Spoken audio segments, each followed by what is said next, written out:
may anxiety ka pa sa hinaharap. Amen po ba? Kaya, pag ganyan ang katayuan mo ngayon, nasa libis ka na sitwasyon.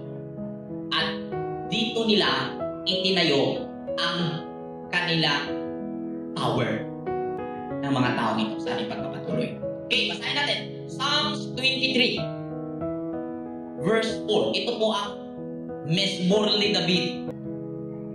Awit chapter 23, verse 4. Dumaan man ako sa madilim na libis ng kamatayan. Wala akong katatakutan pagkat ikay aking kaagapay. Ang tungkod mo at pamalo aking gabay at sanggala. Okay. Sabi ni Psalmist David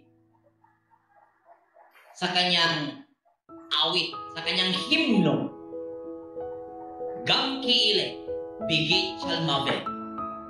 Dumaan man ako sa libis ng kamatayan, mavet. Hindi ako natatakot. Dahil ang tungkod mo't pamalo ang aking gabay. Tungkod means, sabi ni Brother Alban, sa topic kaninang umaga, authority of righteousness. Amen?